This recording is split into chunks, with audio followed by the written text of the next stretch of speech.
पड़ेगा। वो तो मैं रख रही हूँ, आप बिल्कुल फिक्र मत करें। मेरा मतलब है बहुत ही ज्यादा ख्याल रखना पड़ेगा। मैं आपकी बात का मतलब समझ रही हूँ हाशिम। जितने टफ हालात से वो गुजरी है, उसे नॉर्मल होते होते थोड़ा टाइम तो लगेगा ही। राइट।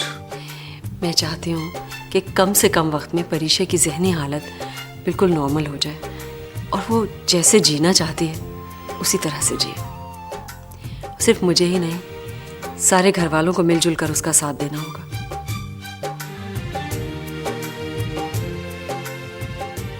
हाशिम, क्या सोच रहे हैं आप? क्या कहा आपने? आप कहीं कुछ और तो नहीं सोच रहे? बात क्या है?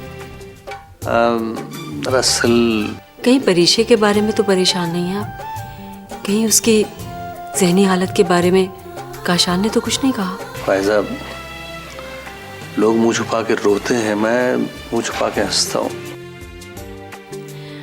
आपकी खुशी का अंदाजा है मुझे हाशिम, मगर मैं ये भी जानती हूँ कि आपके दिल में अंदेशा है कि कहीं परीक्षा फिर से हमसे दूर ना हो जाए।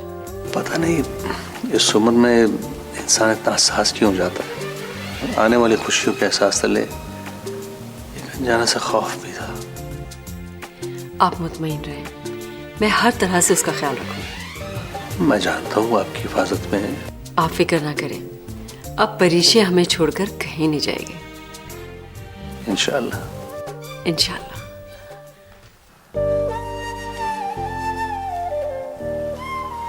ज़ारा, क्या हुआ है बेटा? कोई इस तरह से भी करता है? जिस लड़की की एक नहीं, दो नहीं, इकट्ठी 3 भाभियां उसके साथ इस तरह से सलूक करे, मानने वाली बात नहीं है। खुद आउटिंग पे चली गई, मुझे साथ लेकर नहीं गई। This is so unfair. तो इसमें इतना मुंह फुलाने की क्या बात है? भाई तुम्हें तो खुश होना चाहिए, तुम्हारी तीनों भाभियों में आपस में इतनी मोहब्बत, इतना प्यार, इतना सलूक है। तीनों इकट्ठी गई हैं, खूब एंजॉय करेंगी और रात से पहले वापस आ जाएंगी। ऐसा लग रहा है आप उनके साथ मिली हुई हैं। जाना ना जाना अलग बात है, पूछ तो लेती। देखो, सिचुएशन ही ऐसी थी, उस फ्रेमवर्क में तुम्हारी कोई गुंजाइश नहीं थी। गुंजाइश? इसमें गुंजाइश वाली कौन सी बात है? ये तो साथ ना ले जाने का बहाना है। देखो बेटा, ये उजड़ा हुआ घर दोबारा आबाद हुआ है। पिछले दिनों जो कुछ भी हुआ उसकी वजह से ये तीनों बहुत डिप्रेशन में रही हैं। अच्छा है, इसी बहाने उनकी कुछ आउटिंग भी हो जाएगी, अपनी स्टूडेंट लाइफ को याद भी कर लेंगी और रिलैक्स भी हो जाएंगी। आप अभी भी उन्हीं का साथ दे रही हैं। लगता है आप मेरी कुछ नहीं लगती। चंदा, ऐसे नहीं सोचते। अच्छा, तो फिर कैसे सोचते हैं? पॉजिटिव थिंकिंग माय डियर, मैं हूं ना तुम्हारे लिए। परीशे हुरैन में नाहिल की फेवर में बातें करने के लिए। अरे नहीं मेरी जान, इसमें कौन सी बड़ी बात है। मैं ले चलती हूँ अपनी बेटी को बाहर। रियली? हाँ चलो। Let's go then. यार कमैल, उन्हें गए हुए इतना टाइम हो गया, कम से कम एक कर्टसी कॉल ही कर देती, यही बता देती कि हाँ सब कुछ ठीक है, हम ठीक हैं। Courtesy call? फिलहाल तो मिस कॉल ही काफ़ी थी। इसके एहसास तो होता है कि कोई है जिसको हमारा ख्याल तो है।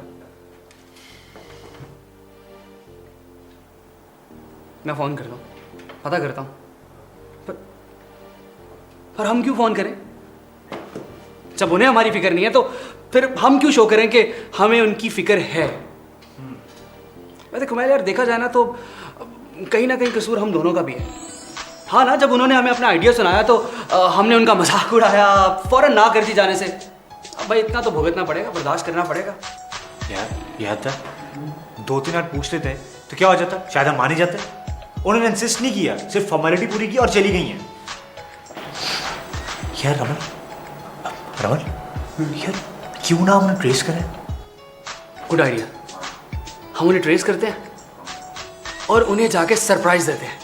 नहीं यार छोड़, ऐसे रंग में भंग डालने वाली बात है, एंजॉय करना चाहूँ। हाँ, अब अगर हम गए तो उल्टा जितना हमने उनका मजाक उड़ाया उतना वो हमारा मजाक उड़ाएंगे। हम ऐसा करते हैं, हम भी कोई ऐसा बेढंगा सा ना प्लान बनाते हैं, फिर उन्हें फ़ोन करते हैं और फिर हम भी उनके साथ वही करेंगे जो उन्होंने हमारे साथ किया। डन होगी। आइडिया सोच। 1 मिनट।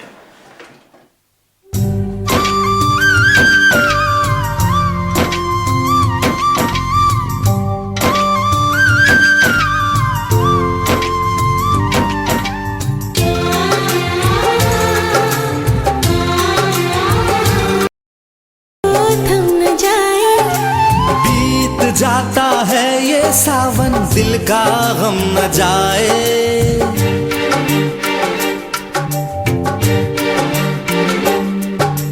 टूट जाए ना ये बंधन हमने जो किए हैं, वादों को संभाले रखना तुमने जो किए हैं, दो घड़ी में बन न जाए फासला,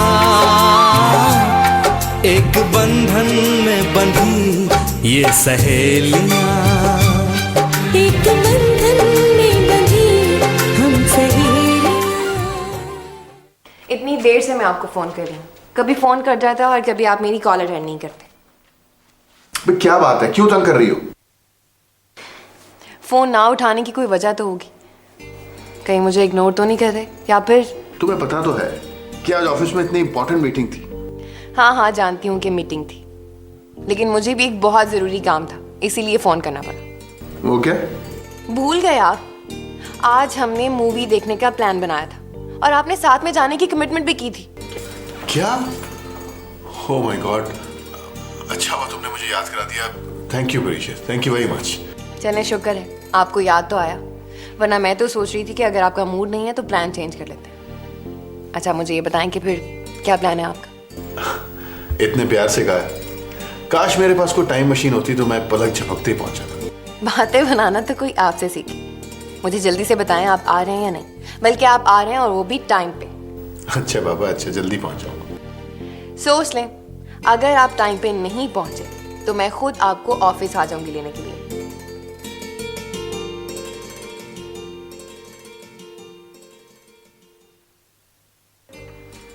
सारे काम हो गए, कुछ बाकी तो नहीं रह गया? नहीं नहीं, सब काम हो गया। चिकन तैयार है, सैलेड काट के मैंने फ्रिज में रख दिया है, और कस्टर्ड ठंडा हो जाए तो वो भी फ्रीजर में रख दूँगी। बस रोटियां रह गई हैं, वो खाने के टाइम पे आ जाए। शादी के बाद काफी हद तक सुगड़ हो गई हो तुम। अच्छा जी, शादी से पहले भी भैया और पापा का खाना मैं खुद ही बनाती थी घर पे। हाँ, कुकिंग में तुम कितने एक्सपर्ट हो ये तो कुछ दिनों में पता चलने वाला है। अच्छा, कुछ दिनों में बहुत बड़ा कुकिंग कंपटीशन होने वाला है। अपने दिमाग पे जोर दो और याद करो, याद आए तो मुझे बता देना, वरना मैं बता दूंगी। नहीं याद आया।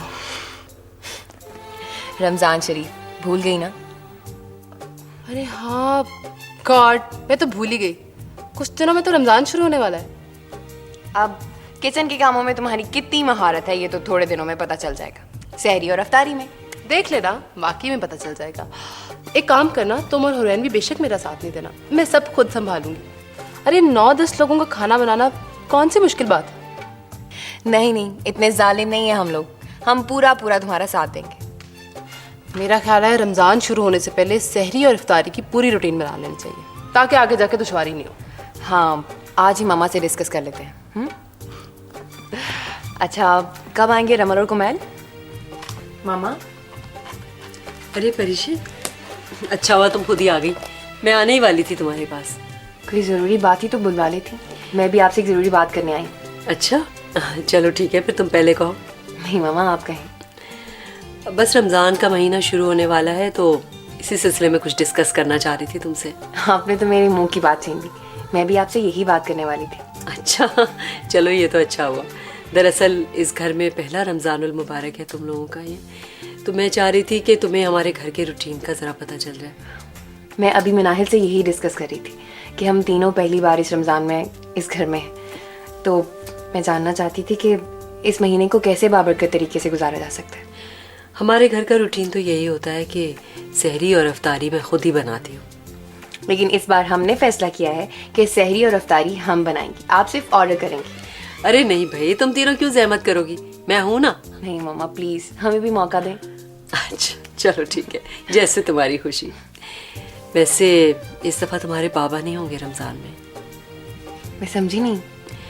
वो चांद्रा से 2 दिन पहले उम्रे के लिए जा रहे हैं और फिर मज़ीद कुछ दिन वहीं रुकेंगे। अरे ये तो बहुत अच्छी बात है कि इस बाबरकत महीने में उन्हें मदीना शरीफ की ज़ियारत का मौका मिल रहा है। और मेरे लिए बहुत ज़्यादा खुशी की बात यह है कि इस रमज़ान के महीने में मेरी बेटी मेरे पास होगी। एक बंधन में बंधी हम सहेलियां। मोबलिंक मोबाइल इंटरनेट पर सोशल नेटवर्किंग पलक झपकने से भी तेज। मोबिलिंक मोबाइल इंटरनेट अब अनलिमिटेड वीकली बंडल सिर्फ 29 रुपए 99 पैसे में। जैज और जज्बा कस्टमर्स के लिए *114 *6